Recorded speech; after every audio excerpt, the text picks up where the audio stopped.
Hello students, welcome to Akash. I'm Umesh Oila, your career counselor expert here at Akash.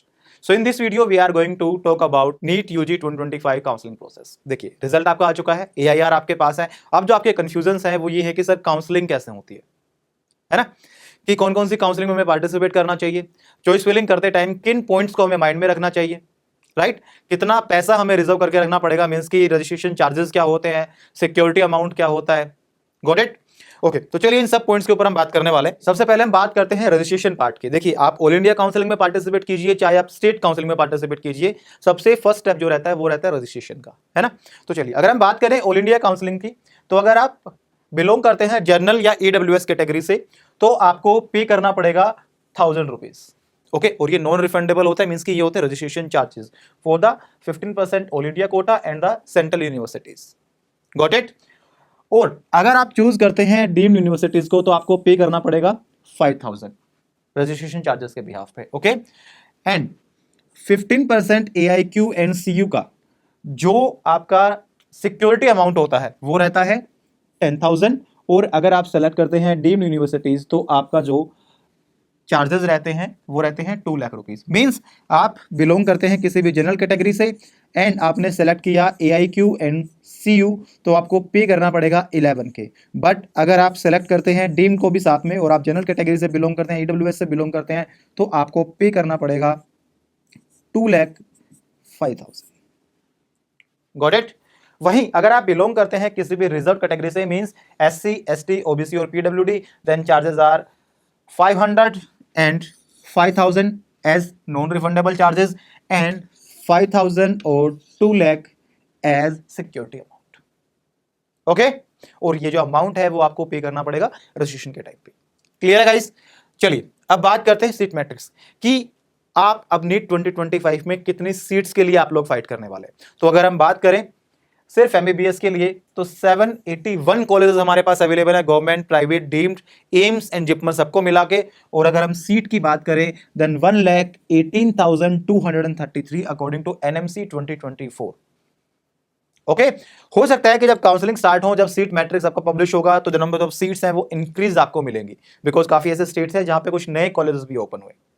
Okay वहीं अगर हम बात करें BDS का तो आपके पास 318 कॉलेजेस हैं और अगर हम सीट की बात करें then 27,645। But exact number of seat हमें पता लगेगा जब काउंसलिंग के ब्रोशर्स हमारे आउट हो जाएंगे, जब सीट मैट्रिक्स हमारी आउट हो जाएंगे।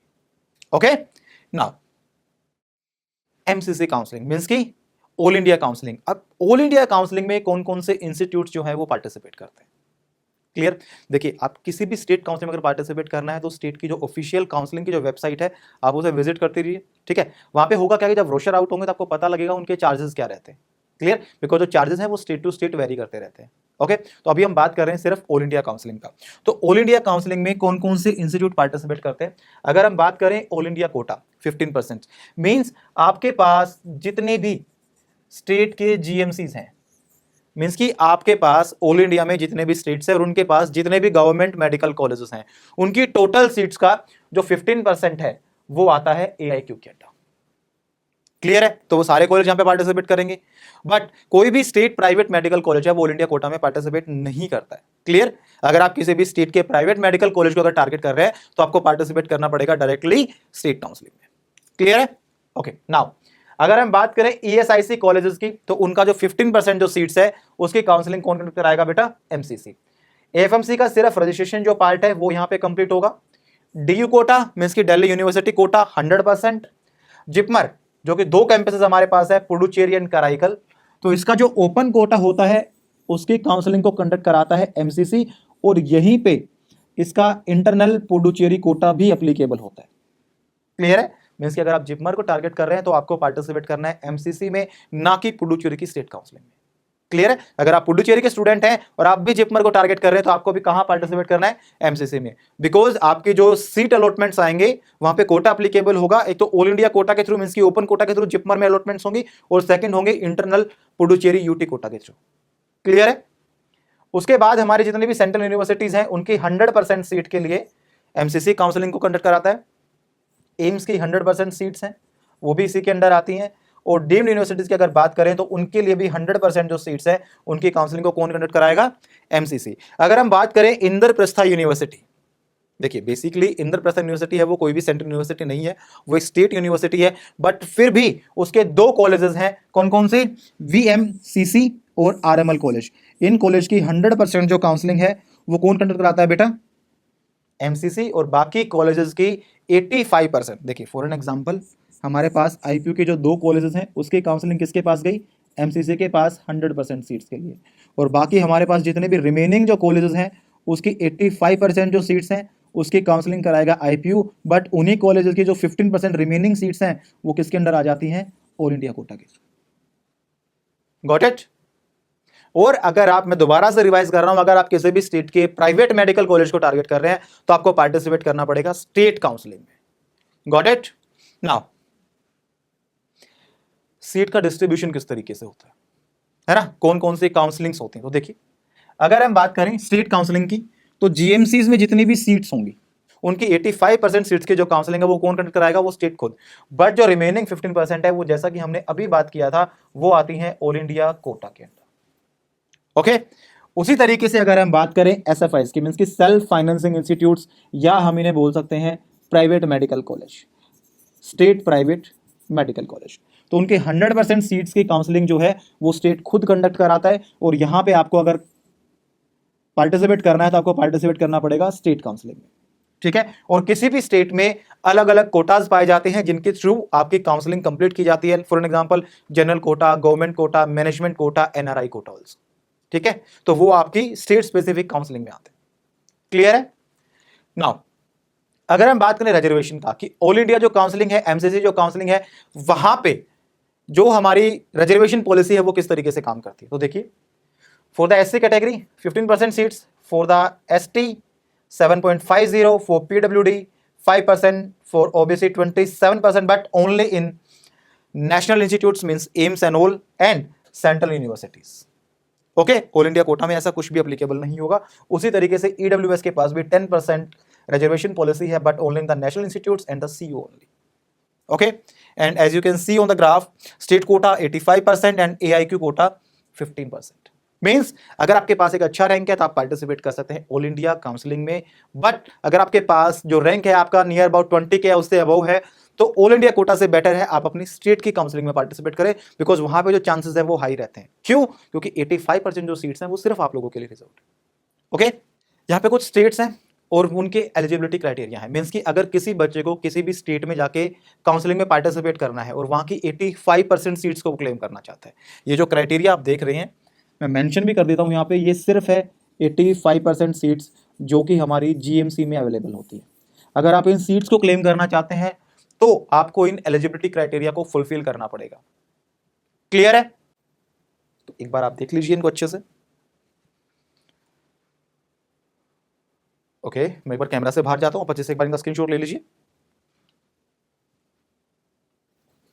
ओके, तो स्क्रीनशॉट आपने ले लिया होगा। अब देखिए होता क्या है कि किसी भी काउंसलिंग में जो बच्चे जो पार्टिसिपेट करते हैं वो दो तरीके के होते हैं। देखिए, एक वहां का जो लोकलाइट होगा वो क्लेम करेगा 85% सीट्स को, या वो क्लेम करेगा state quota private medical college, है ना। लेकिन जो आउटसाइडर है वो भी दूसरे स्टेट में जाके पार्टिसिपेट कर सकते हैं for the private medical college only. But depend ये करता है कि वो स्टेट जो है वो ओपन है या क्लोज्ड है। अगर हम बात करें गुजरात की, तो गुजरात जो है क्लोज स्टेट है, वहां पे आउटसाइडर प्राइवेट मेडिकल कॉलेज में भी अलाउड नहीं है ना। अगर हम बात करें फॉर एन एग्जांपल दिल्ली की, तो दिल्ली का ओपन स्टेट है, तो अगर कोई बाहर का बच्चा आके यहाँ के प्राइवेट मेडिकल कॉलेज में अगर एडमिशन लेना चाहता है तो वो ले सकता है। क्यों? क्योंकि दिल्ली जो है वो ओपन स्टेट है। Clear? Any doubt? Now counselling का रोड मैप कैसे चलता है, कि मींस कि हमें कौन कौन से स्टेप्स को फॉलो करना पड़ता है काउंसलिंग में। एक स्टेप भी मिस हुआ और आपकी सीट गई। क्लियर? तो चलिए इस पॉइंट को समझते हैं, इस रोड मैप को समझते हैं कि किस तरीके से हमें काउंसलिंग को स्टार्ट करना है और किस तरीके से एक सक्सेसफुल काउंसलिंग को हमें फिनिश करना है। Got it guys? ओके, देखिए सबसे पहले हमें क्या करना है, रजिस्ट्रेशन। अब देखिए यहां पे हम बात करेंगे पैरेलल काउंसलिंग के, मींस कि ऑल इंडिया काउंसलिंग में भी और साथ में एक बच्चा पार्टिसिपेट कर रहा है स्टेट काउंसलिंग में भी। मींस कि एक बच्चा ऑल इंडिया काउंसलिंग में पार्टिसिपेट कर रहा है, साथ में स्टेट काउंसलिंग में पार्टिसिपेट करना है, तो वो दोनों को मैनेज कैसे करके चल रहा है। ठीक है, देखिए सबसे पहले आपको रजिस्ट्रेशन करना है एमसीसी पे या पर्टिकुलर स्टेट वाइज वेबसाइट। ठीक है, मींस कि जिस भी स्टेट की काउंसिलिंग में पार्टिसिपेट करना चाहते हैं आप वहां पे रजिस्ट्रेशन कंप्लीट करेंगे और साथ में आप कहां पे करेंगे, एमसीसी में। फर्स्ट पॉइंट हमारा ये होता है। सेकंड पॉइंट होता है चॉइस फिलिंग। देखिए नीट काउंसलिंग में चॉइस फिलिंग जो है सबसे क्रुशियल पॉइंट है, बिकॉज किस तरीके से हमारी चॉइसेस को रीड किया जाता है, कैसे हमें अलॉटमेंट मिलता है, उसके बारे में हम बात करने वाले हैं आगे। ठीक है, तो सेकंड पॉइंट क्या रहता है बेटा हमारा, चॉइस फिलिंग। उसके बाद हमारी होती है लॉकिंग ऑफ चॉइसेस, मींस कि एक पर्टिकुलर डेट वहां पे मेंशन होता है किसी भी स्टेट के लिए, एमसीसी के लिए, किस डेट से पहले पहले आपको अपनी चॉइसेस को लॉक कर देना है। अगर आप लॉक करना भूल भी जाते हैं तो कोई इश्यू नहीं है, वो जो चॉइसेस है वो ऑटो लॉक हो जाती है। बट स्टेट्स में ऐसा नहीं है, काफी सारे स्टेट्स हैं वो ये बोलते हैं अगर आप चॉइस लॉक करते हैं then well and good, but अगर आप चॉइस लॉक करना भूल गए हैं तो हम आपकी चॉइसेस को कंसीडर ही नहीं कर रहे, मींस कि आप उस राउंड से बाहर हो चुके हैं। ठीक है, तो किसी भी काउंसलिंग में पार्टिसिपेट करने से पहले उस काउंसलिंग के प्रोस्पेक्टस को, उस काउंसलिंग के ब्रोशर को हमें अच्छे से पढ़ लेना है। ओके, नाउ फोर्थ स्टेप, देखिए चॉइस लॉक किया, उसके बाद आता है सीट एलोकेशन, है ना। सीट एलोकेशन मींस कि एक अलॉटमेंट लिस्ट आउट होगा, आपके रैंक के बिहाफ पे आपको कॉलेजेस अलॉट किए जाएंगे, क्लियर है। और उसके साथ ही पब्लिश होगा seat allocation round 1 of state. Basically इनमें 2 या 3 दिन का गैप रहता है स्टेट काउंसलिंग में और एमसीसी काउंसलिंग में। ठीक है, मींस कि पहले जो अलॉटमेंट आउट होगा वो आउट होगा हमारा एमसीसी का, और उसके बाद अलॉटमेंट आउट होगा हमारा स्टेट का, क्लियर है। अब देखिए जब अलॉटमेंट आउट हुआ तो आपके पास कितने ऑप्शंस हैं, आपके पास चांसेस क्या क्या बन रहे हैं, 2 चांसेस बन रहे हैं ना, कि या तो सीट मिलेगा या फिर सीट अलॉट नहीं हुआ। तो देखिए अलॉटेड है सीट, यस, अगर सीट अलॉट हो गया तो हमें जो फर्दर स्टेप्स हैं उनको फुलफिल करना पड़ेगा। बट अगर हमें कोई भी सीट अलॉट नहीं हुआ तो हमें क्या करना है बेटा, just wait for the next round. आपको ना ही दोबारा रजिस्ट्रेशन करना है, कुछ नहीं करना है। आप चाहे तो अपनी चॉइस फिलिंग को आप रिवाइज जरूर कर सकते हैं सेकंड राउंड में, ओके। तो कोई आपको रजिस्ट्रेशन दोबारा से नहीं करना पड़ेगा, आपके उसी रजिस्ट्रेशन को वो कंसिडर करेंगे, क्लियर है। चलिए अगर सीट मिल जाती है तो किन स्टेप्स को फॉलो करना है वो बात देखिए आप। हमें सीट मिली, सीट मिलने के बाद हमें क्या करना होता है, हमारे पास यहाँ पे ना 2 ऑप्शन रहते हैं। एक रहता है कि हम अलॉटमेंट पिक कर रहे हैं और एक रहता है कि हम अलॉटमेंट पिक नहीं कर रहे हैं, क्लियर है। अब अगर आपने अलॉटमेंट पिक किया तो आपको करना क्या पड़ेगा, आपको ओरिजिनल डॉक्यूमेंट्स के साथ, ओरिजिनल बॉन्ड्स के साथ आपको उस कॉलेज में जाना पड़ेगा जो आपको अलॉट हुआ है, और वहां पे जाके आपको फिजिकल रिपोर्टिंग करनी पड़ेगी, डॉक्यूमेंट्स आपको वहां पे सबमिट करने पड़ेंगे, क्लियर है। अब जो बच्चा कॉलेज गया उसके पास भी 2 ऑप्शन है कि वो उस कॉलेज की सीट से फुल्ली सेटिस्फाइड है और वो आगे पार्टिसिपेट नहीं करना चाहता, मींस कि वो उसी सीट के साथ अपनी जो स्टडीज को कंटिन्यू करना चाहता है। सेकंड ऑप्शन कि वो सीट को रिजर्व तो कर रहा है बट वो नेक्स्ट राउंड में भी जाना चाहता है अपग्रेडेशन के लिए। तो अगर अपग्रेडेशन के लिए आपको जाना है तो आपको रिपोर्टिंग करनी पड़ेगी and submit willingness for the upgradation, means कि वहीं पे एक फॉर्म फिल होगा अपग्रेडेशन के रिगार्डिंग, आपको वो फॉर्म भी फिल करना है, क्लियर है। ये तो उस बच्चे के लिए बात हुई जिसको रिपोर्टिंग करनी है।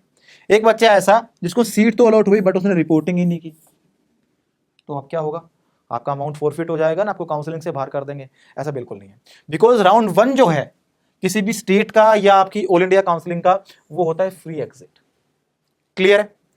मींस की फ्री एग्जिट मतलब अगर आपको सीट अलॉट हुआ, आपको सीट पसंद नहीं आया तो जरूरी नहीं है कि आप कॉलेज में जाएं, आप कुछ मत कीजिए, आप आराम से घर बैठे रहिए, कुछ नहीं करना आपको, ठीक है। अब बात करते हैं सेकंड राउंड की। राउंड 1 आपको सीट मिला, आपने नहीं लिया, कोई बात नहीं। अब सेकंड राउंड की बात करते हैं। उन दोनों बच्चों को साथ लेके चल रहे हैं जिसको सीट मिला भी था और जिसको सीट नहीं भी मिला था। तो राउंड 2 के लिए सारे बच्चे एलिजिबल होते हैं, जिसने रजिस्ट्रेशन कर रखा था, सीट नहीं मिला वो भी, जिसको सीट मिला था बट उसने रिपोर्टिंग नहीं किया वो भी, जिसको सीट मिला था रिपोर्टिंग किया और अपग्रेडेशन के लिए दोबारा राउंड 2 में गया वो भी, क्लियर है। और जिसने राउंड 1 में रजिस्ट्रेशन ही कंप्लीट नहीं किया वो यहां पे अपना रजिस्ट्रेशन भी कर सकता है, और चॉइस फिलिंग सभी बच्चे दोबारा से अपनी रिवाइज भी कर सकते हैं, क्लियर है। अब बात करते हैं step number 8 and the seat allocation round 2।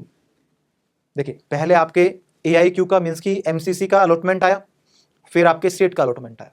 अब दोबारा से सेकंड राउंड का जो अलॉटमेंट आएगा वो सबसे पहले आएगा MCC का, उसके बाद जो अलॉटमेंट आएगा वो किसका आएगा बेटा, स्टेट का, क्लियर है। तुम दोनों की बात कर लेते हैं। अब राउंड 2 में अगर किसी बच्चे को सीट मिल गया तो उसे वही स्टेप दोबारा से फॉलो करने हैं, है ना, कि या तो सीट का जाके अलॉटमेंट लेना है या सीट का अलॉटमेंट नहीं लेना है, या सीट मिल गई या सीट नहीं मिली। अगर सीट नहीं मिली तो वो क्या करेगा, थर्ड राउंड का वेट करेगा। बट अगर सीट मिल गई और उसने अलॉटमेंट पिक नहीं किया तो क्या होगा, अब यहां पे फ्री एग्जिट नहीं है। अगर आपको सेकंड राउंड में सीट मिल जाता है और आप अलॉटमेंट पिक करने नहीं जाते हैं तो होगा क्या कि आपकी जो अमाउंट है ना उसको फोरफिट कर लेंगे, ठीक है। जैसा आप देख भी पा रहे, राउंड 2 का एलोकेशन आया, ठीक है। फिर उसके बाद राउंड 2 का देखिए स्टेप नंबर 7 क्या हुआ, एमसीसी का अलॉटमेंट आया। स्टेप नंबर 8 क्या हुआ, स्टेट का अलॉटमेंट आया। उसके बाद वही का सीट मिली, यस, या फिर सीट नहीं मिली। नहीं मिली तो क्या करना है, वेट फॉर नेक्स्ट राउंड। अगर सीट मिली तो क्या करना है, ये देखिए, mandatory to take allotment otherwise amount will be forfeit.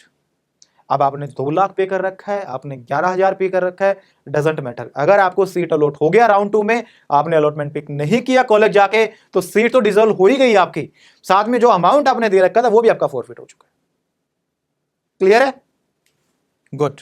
Now अगर सीट नहीं मिली, अगर सीट नहीं मिली तो क्या करना है, वेट करना है। बट अगर सीट मिली, अमाउंट फॉरफिट हो चुका है, आपने अलॉटमेंट नहीं किया, तो अब क्या करना है आपको, आपको काउंसलिंग से बाहर कर दिया। अब जब मोपअप राउंड आएगा ना, जब राउंड 3 आएगा, तो उसके लिए आपको क्या करना पड़ेगा, दोबारा से रजिस्ट्रेशन करना पड़ेगा, दोबारा से रजिस्ट्रेशन फीस पे करनी पड़ेगी, दोबारा से सिक्योरिटी अमाउंट पे करना पड़ेगा। क्लियर है, गुड। चलिए अब बात करते हैं 9, एलिजिबल फॉर मोपअप राउंड। इसके लिए सभी एलिजिबल होते हैं। कोई एक ऐसा बच्चा जिसने राउंड 1 राउंड 2 में पार्टिसिपेट नहीं किया, कोई एक ऐसा बच्चा जिसको राउंड 2 में कोई सीट मिली बट वो अपग्रेडेशन के लिए आ गया, कोई एक ऐसा बच्चा जिसको राउंड 2 में सीट ही नहीं मिली, और एक वो बच्चा जिसको राउंड 2 में सीट तो मिली थी बट उसका अमाउंट फॉरफिट हो गया। क्यों, क्योंकि उसने अलॉटमेंट ही पिक नहीं किया। तो वो भी क्या कर सकता है, मोपअप राउंड के लिए एलिजिबल है, दोबारा से उसमें वो पार्टिसिपेट कर सकता है। Clear, any doubt? ओके, तो चलिए अब शुरू करते हैं चॉइस फिलिंग। कि चॉइस फिलिंग किस तरीके से करना है, किन पॉइंट्स को माइंड में रखना है, और जो काउंसलर है वो हमारी चॉइसेस को कैसे रीड करने वाला है। ठीक है, लाइव डेमो के साथ हम बात करेंगे। 3 पॉइंट्स, 3 ऐसी बातें हैं जो चॉइस फिलिंग के टाइम पे हमें माइंड में रखनी है। नंबर 1, रैंक आप भूल जाइए, आपकी रैंक क्या है, कि कौन सा कॉलेज आपकी रेंज में आ रहा है, कौन सा कॉलेज आपकी रेंज में नहीं आ रहा है। सबसे पहले टॉप कॉलेजेस मींस की जो आपके ड्रीम कॉलेजेस हैं, जो आपके टॉप कॉलेजेस हैं, उन सबको फिल कर दीजिए। क्लियर है, बिकॉज हमारे पास चॉइस फिलिंग के टाइम पे कोई भी लिमिटेशंस नहीं होती है, हम चाहे उतनी चॉइस फिलिंग को वहां पे फिल कर सकते हैं। तो फॉर एन एग्जांपल 1 to 10 वो कॉलेजेस हैं जिनकी रेंज से हम बाहर हैं, मींस कि हमारा AIR इनकी कट ऑफ से ज्यादा है, हमें पता ही हमें नहीं मिल रहा बट हमने यहां पे डाल दिया। Point number 1 complete. Point number 2, उन कॉलेजेस की एक लिस्ट बनाइए जो आपकी रेंज में आ रहे हैं, मींस कि आपकी AIR देखिए, ठीक है, आकाश नीट कॉलेज प्रेडिक्टर को चेक कीजिए आपकी रैंक डाल के, जो कॉलेज आपकी लिस्ट में आ रहे हैं उन सबको उठाइए, बिकॉज वो लास्ट टाइम उसी रैंक पे क्लोज हुए थे। क्लियर है, आप MCC की वेबसाइट से डेटा भी चेक कर सकते हैं। ठीक है, कहीं से भी डेटा पिक कीजिए, मींस कि आपकी AIR को कंपेयर कीजिए लास्ट ईयर की AIR से, और उसमें से 1500 से 2000 AIR कम करके आप डेटा फेच करना स्टार्ट कीजिए। फॉर एन एग्जांपल आपका AIR 25, तो आप कीजिए 23 के बाद, मींस 23 पे जो एडमिशन क्लोज हुए थे, मींस कि ऐसे कॉलेज जिनका कट ऑफ 23,000 से ग्रेटर देन था, है ना, उन सब की एक लिस्ट बनाइए और उनको टॉप टू बॉटम ऑर्डर में सेट कीजिए। क्लियर है, तो फॉर एन एग्जांपल हमने 16 to 30 वो कॉलेजेस फिल कर लिए जो हमारी रेंज में आ रहे हैं, है ना। एंड पॉइंट नंबर 3 जो माइंड में रखना है वो ये होना चाहिए बेटा, कि कोई भी ऐसा कॉलेज फिल मत कर देना गलती से कि जहां पे जाना आप बिल्कुल भी पसंद ना करते हो। क्लियर है, तो उन चॉइसेस को हमें रिमूव करना है। ठीक है, तो वो हम बाद में देखेंगे। क्लियर, मींस कि बेसिकली 3 बातों का ध्यान रखना है। सबसे पहले टॉप कॉलेजेस, स्टेप नंबर 2 वो कॉलेजेस जो हमारी रेंज में हैं, और थर्ड स्टेप उन कॉलेज को रिमूव करना लिस्ट से जहां हम जाना बिल्कुल भी पसंद नहीं करते। ओके, देखिए रजिस्ट्रेशन हो चुका है, चॉइस फिलिंग वही करने वाले हैं हम लोग, है ना। तो चॉइस फिलिंग हमने इस तरीके से कर ली, अपनी सेट कर दिया, चॉइस लॉक कर दी। अब आ गया हमारे पास अलॉटमेंट राउंड 1 का, है ना। अब बट राउंड 1 का अलॉटमेंट आने से पहले काउंसलर भी तो अपना काम करेगा ना, वो भी तो देखेगा कि क्या चल रहा है। तो जो काउंसलर्स होते हैं वो आपकी चॉइसेस को हमेशा टॉप टू बॉटम ऑर्डर में रीड करते हैं। ठीक है, देखिए सबसे पहले देखा जाता है किसी भी बच्चे का AIR। अभी काफी बच्चों का डाउट रहता है कि सर एक बच्चे का AIR 30 है, एक बच्चे का AIR 40 है, इस बच्चे ने जो एम्स दिल्ली था वो इसने डाला 10th नंबर पे, और इस बच्चे ने एम्स दिल्ली को डाल दिया 2nd नंबर पे, तो क्या इसको पहले कॉलेज अलॉट होगा? बिल्कुल नहीं, बिकॉज सबसे पहले देखा जाता है आपका AIR। ठीक है, जिसका AIR जितना कम होगा उसका जो डेटा है वो काउंसलर उतना जल्दी पिक करता है, उसके बाद उसकी चॉइस लिस्टिंग देखी जाती है। क्लियर है, तो जो काउंसलर है वो आपके चॉइसेस को रीड करेगा top to bottom order. Okay, अभी उसने चेक किया 1 2 3 4 to 10, उसने देखा नहीं है, इसकी रेंज में नहीं आ रहे हैं। 12 13 14 15 जो भी उसने देखा वो भी रेंज में नहीं आ रहे हैं। अब उसने देखा कि जो 20th कॉलेज है SMS मेडिकल कॉलेज जयपुर, वो इसकी रेंज में आ रहा है, तो उसने क्या किया, वो कॉलेज उसने उठा के आपको दे दिया, मींस ये कॉलेज आपको हो गया अलॉट। ठीक है, ये तो हो गया एक बच्चा जिसको सीट अलॉट होगी। एक दूसरा बच्चा जिसने चॉइस लिस्टिंग कर रखी है बट उसकी रेंज में नहीं है कोई भी कॉलेज, तो वो क्या करेगा, वो तो नेक्स्ट राउंड में चला जाएगा। चलो अब उस बच्चे की बात कर लेते हैं जिसको कॉलेज अलॉट हुआ। अब जिसको कॉलेज अलॉट हुआ उसके पास क्या क्या ऑप्शन है, उसके पास है एक तो वो सीट को एक्सेप्ट करेगा और एक वो सीट को एक्सेप्ट नहीं करेगा, है ना भाई, दो ही तो ऑप्शन है ना, या तो कॉलेज जाकर रिपोर्टिंग पिक कर लेगा या फिर वो कॉलेज जाएगा ही नहीं। तो अगर वो कॉलेज नहीं जा रहा है तो वो डायरेक्टली एलिजिबल हो गया किसके लिए, सेकेंड राउंड के लिए। Got it. अब जिस बच्चे को सीट अलॉट हुआ था, जिसने अलॉटमेंट पिक किया, वो कॉलेज गया, कॉलेज जाके उसने क्या किया, उसने किया रिपोर्ट, और रिपोर्ट करने के बाद अब उसके पास दो ऑप्शन है, क्या उसे अपग्रेड करना है या फिर वो अपने काउंसलिंग को यहीं फिनिश कर दे रहा है। भाई होता है ना, किसी बच्चे को एसएमएस मेडिकल कॉलेज जयपुर ही चाहिए था और उसे फर्स्ट राउंड में जयपुर ही मिल गया, तो वो नेक्स्ट राउंड में जाके क्या करेगा, होती है ना कि नहीं मैं ठीक है यार, मेरे को और हेडेक नहीं चाहिए, तो वो तो क्या कर लेगा, वो जाके रिपोर्ट करेगा और अपग्रेडेशन के लिए ऑप्ट नहीं करेगा, तो उसकी तो काउंसलिंग होगी वहां पे खत्म। लेकिन एक बच्चा जिसे एसएमएस मेडिकल कॉलेज जयपुर मिल गया बट उसे चाहिए था एम्स रायपुर, और उसको लग रहा है कि मेरे को सेकंड राउंड में एम्स रायपुर मिल जाएगा, बट वो ये भी सोच रहा है, रिस्क नहीं लेना चाह रहा कि अगर एम्स रायपुर ना मिला तो एटलीस्ट मेरे पास एसएमएस जयपुर तो है। तो अब वो एक सेफ गेम खेलेगा, वो क्या करेगा बेटा, वो करेगा सीट ब्लॉक। कैसे, रिपोर्ट किया और रिपोर्ट करने के बाद उसने डाल दिया अपग्रेडेशन। अब रिपोर्टिंग करते ही क्या हुआ, उसका एसएमएस जयपुर तो सेफ हो गया, है ना। अब उसने डाला अपग्रेडेशन में, अब वो जा रहा है नेक्स्ट राउंड में। अब नेक्स्ट राउंड में क्या होगा वो देखते हैं। चलिए भाई, नेक्स्ट राउंड में आप क्या कर सकते हैं, आप चॉइसेस को दोबारा से रीशफल कर सकते हैं, ऐड डिलीट मींस कि आप एक नए सिरे से अपनी चॉइस फिलिंग कर सकते हैं। क्लियर है। अगर यहां पे कोई भी गलती हुई, फॉर एन एग्जांपल आपने किसी भी कॉलेज को एग्जांपल ले लेते हैं, आपने जीएमसी कोलकाता को ऊपर डाल दिया, है ना भाई, आपको राउंड 1 में जब एसएमएस मेडिकल कॉलेज जयपुर मिल गया था और हम बात करते कि इसकी एआईआर थी 265, है ना, और ये जो क्लोज हुआ था ये हुआ था 315 पे, जब आपको राउंड 1 में 265 वाला कॉलेज मिल गया तो राउंड 2 में तो 315 वाला कॉलेज मिल ही जाएगा, ये तो फैक्ट है ना। तो अगर आपने गलती से इसको एसएमएस कॉलेज से ऊपर डाल दिया तो अब क्या होगा, अब आपको मिल जाएगा गवर्नमेंट मेडिकल कॉलेज कोलकाता, और जैसे ही आपको कोलकाता मिला आपने देखा कि यार ये तो चॉइस फिलिंग में कुछ गलती हो गई थी, जो मेरे को कोलकाता मिल गया, एक काम करता हूं मैं कोलकाता नहीं जाता, मैं ना जयपुर में कंटिन्यू कर लेता हूं। आप ऐसा बिल्कुल भी नहीं कर सकते, बिकॉज जैसे ही आपको कॉलेज अपग्रेड हुआ तो आपकी पीछे वाली जो सीट है वो डिसोल्व हो जाती है। समझ में आया, क्लियर हुआ, ओके। तो चलिए अब थोड़ा सा ना डिटेल में हम लोग इसके बारे में बात कर लेते हैं कि प्रोसेस किस तरीके से रहता है। देखिए हम फिलहाल बात कर रहे हैं सिर्फ एमसीसी के बारे में। राउंड 1 का अलॉटमेंट पब्लिश हुआ, ठीक है। अब देखिए यहां पे चांसेस क्या बन रहे हैं कि या तो आपको सीट अलॉट हुआ ही नहीं और या फिर आपको सीट अलॉट हो गया है, राइट। अगर आपको सीट अलॉट नहीं हुआ है then you are directly eligible for the round 2, okay. But अगर सीट अलॉट हुआ है तो देखिए अभी आपके पास यहां पे दो ऑप्शन आ जाते हैं, एक होता है कि आपको रिपोर्ट करना है कॉलेज में, एक होता है कि आपको सीट को रिजेक्ट करना है ना। अब देखिए रिजेक्ट अगर करना है तो राउंड 1 जो होता है बेटा वो होता है free exit round. Free exit means अगर आप जाकर रिपोर्ट नहीं भी करेंगे तो आप डायरेक्टली एग्जिट कर जाएंगे and you are directly eligible for the round 2। तो जिस बच्चे ने फ्री एग्जिट किया वो डायरेक्टली एलिजिबल हो गया राउंड 2 के लिए, ठीक है। अब एक वो बच्चा जिसने कॉलेज में जाकर रिपोर्ट किया, अब रिपोर्टिंग करना क्या होता है, आप अपने ओरिजिनल डॉक्यूमेंट्स के साथ उस कॉलेज की जो बॉन्ड पॉलिसीज वहां पे एप्लीकेबल है उन सारे बॉन्ड्स के साथ आप फिजिकली वहां पे रिपोर्ट करते हैं, ट्यूशन फी पे करते हैं, डॉक्यूमेंट सबमिट करते हैं, है ना। तो देखिए रिपोर्टिंग के टाइम पे आपके पास दो ऑप्शन है। पहला ऑप्शन कि आप अपनी काउंसलिंग को यहीं पे फाइनल कर रहे हैं, मीन्स भाई जो सीट आपको मिली आप अपनी सीट से एग्री करते हैं, सेटिस्फाइड है, आपको आगे फर्दर काउंसलिंग राउंड्स में पार्टिसिपेट ही नहीं करना है। क्लियर। फॉर एन एग्जांपल आपको एसएमएस जयपुर कॉलेज मिल गया, आपने सोचा कि ठीक है एसएमएस जयपुर बढ़िया है, मेरे को फालतू का हेडेक चाहिए नहीं, तो दैट्स इट, फिर आप आगे जाएंगे नहीं। सेकंड ऑप्शन क्या होता है, रिपोर्टिंग तो आपने की बट आपने वहां पे अपग्रेडेशन के लिए फॉर्म फिल कर दिया।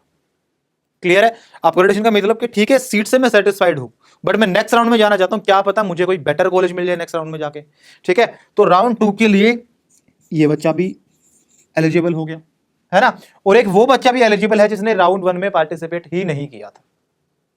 क्लियर। तो राउंड 1 तो हो गया हमारा ओवर। अब हम बात करते हैं राउंड 2 की। राउंड 2 की बात कर लेते हैं। अब राउंड 2 में हमारे पास 3 बच्चे आए। फॉर एन एग्जांपल ये हमारे पास कोई ए स्टूडेंट था जिसको सीट मिली थी, ये हमारे पास कोई बी स्टूडेंट था और ये हमारे पास एक सी स्टूडेंट था, उसको सीट तो मिली थी बस उन्हें रिजेक्ट कर दिया, ठीक है, या हम इसे ए मान लेते हैं, ठीक है, मीन्स कि ए और सी दोनों को सीट मिली, क्लियर है, बट ए ने क्या किया, सीट पे रिपोर्टिंग किया, जाके रिपोर्टिंग और अपग्रेडेशन किया। देखिए अगर वो फाइनल सीट को अलॉटमेंट पिक कर लेता तो उसके लिए तो काउंसलिंग आउट ही होगी ना, तो उसने क्या किया, अपग्रेडेशन किया, सी ने सीट को रिजेक्ट किया, मींस कि उसने फ्री एग्जिट लिया और बी को कोई भी सीट मिली ही नहीं थी, क्लियर है। तो हम यहां पे बात करेंगे बेटा ए, बी और सी तीनों कैंडिडेट के बारे में। अब ए कौन था, जिसे अपग्रेडेशन किया, है ना, ए कौन था जिसने अपग्रेडेशन ऑप्ट किया था। तो चलिए अब ए के लिए हमारे पास दो ऑप्शन बनते हैं, भाई जरूरी थोड़ी ना उसे सीट मिले, हो सकता है सीट ना भी मिले राउंड 2 में, है ना। तो अगर उसे राउंड 2 में सीट नहीं मिलती है तो कोई बात नहीं है, उसके पास राउंड 1 में जो सीट थी वो उसके लिए सेफ है, क्लियर। बट अगर उसे राउंड 2 में कोई सीट मिल जाती है तो राउंड 1 में उसके पास जो सीट थी ना वो सीट होगी उसकी डिसॉल्व, क्लियर है। और राउंड 2 में उसको जो सीट मिली है उस पर रिपोर्टिंग करना 100% मैंडेटरी है। अगर वो रिपोर्टिंग नहीं करता है, वो अगर एग्जिट लेने की सोच भी रहा है, तो होगा क्या कि उस बच्चे का अमाउंट मींस कि सिक्योरिटी अमाउंट उसने जो पे किया था वो हो जाएगा फॉरफिट, क्लियर है, ये पॉइंट क्लियर हुआ। बट जिस बच्चे को सीट अलॉट नहीं हुई वो राउंड 3 के लिए एलिजिबल है या नहीं है, बताइए भाई। कोई एक बच्चा था ए जिसके पास राउंड 1 में एक सीट थी, उसने अपग्रेडेशन के लिए डाला, बट उस बच्चे का अपग्रेडेशन नहीं हुआ, तो अब क्या वो राउंड 3 में पार्टिसिपेट कर सकता है, नहीं, क्लियर।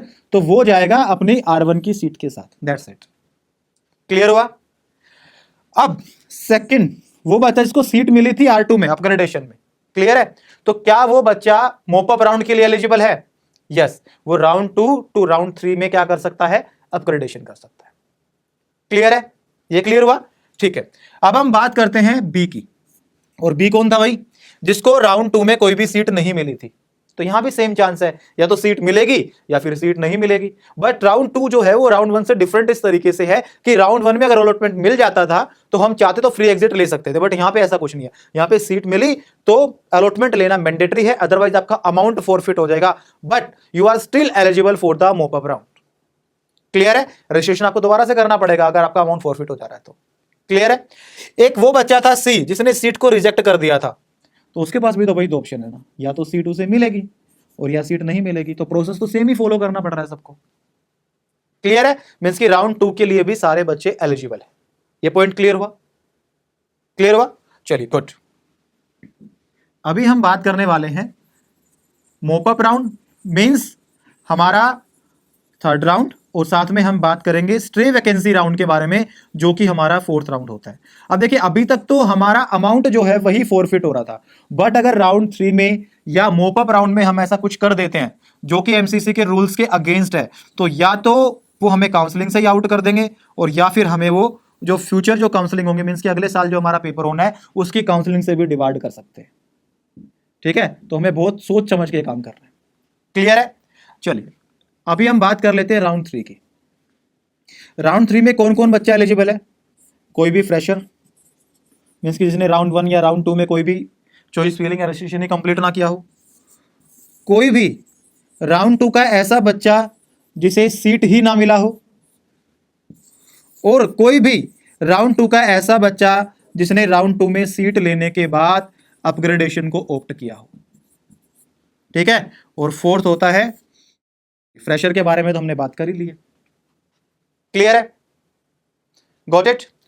अब देखिए अगर ऐसा बच्चा जो अपग्रेडेशन के थ्रू राउंड 3 में आया है और उसे अगर कोई भी सीट मिल जाती है, ठीक है, तो उसे क्या करना पड़ेगा, उसे अपनी जो पीछे राउंड्स की जो सीट थी उनसे उसको रिजाइन करना पड़ेगा और राउंड 3 की सीट को लेना पड़ेगा, और एक बार सीट एक्सेप्ट करने के बाद ना ही तो वो अपग्रेड कर सकता है और ना ही वो सीट को रिजाइन कर सकता है, ये बात याद रखिए। मैं इसकी राउंड 3 में एक बार जो आपको सीट मिली दैट सीट वो फाइनल है, चाहे वो फ्रेशर बच्चे को मिली हो चाहे वो अपग्रेडेशन वाले को मिली हो, क्लियर है। मींस एक बार आपने सीट को एक्सेप्ट किया तो आप ना ही तो अपग्रेडेशन कर पाएंगे ना ही सीट को आप छोड़ पाएंगे, क्लियर हुआ।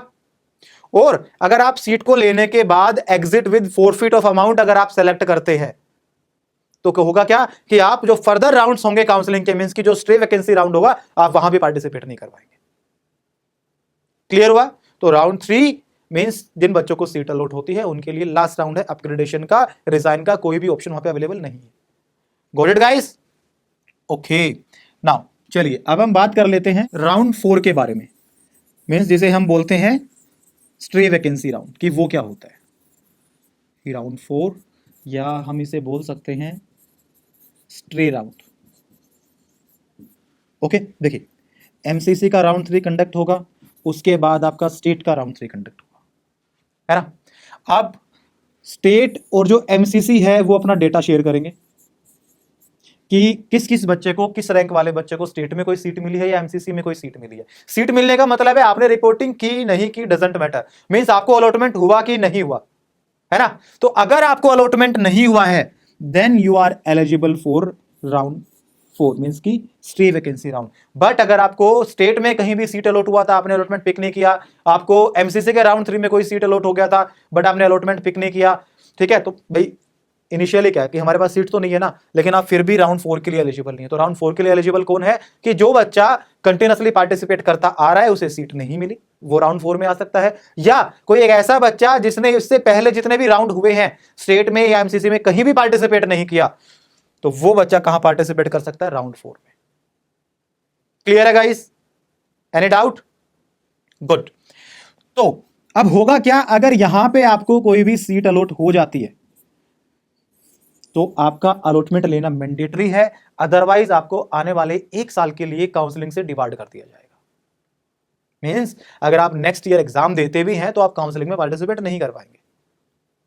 क्लियर है? और जो सिक्योरिटी अमाउंट आप लोगों ने सबमिट किया था वो आपका जो नेक्स्ट ईयर का फेब या मार्च का जो सेशन रहेगा वहां पे आपको रिफंड हो जाता है टोटल। क्लियर है? आई होप आपके जितने भी कंसर्न्स होंगे वो सब यहां पे सोल्व हो चुके होंगे, और हमारा जो नेक्स्ट वीडियो होगा उसमें हम बात करेंगे how to manage all India counselling and state counselling parallelly. Got it guys? Thank you so much for watching.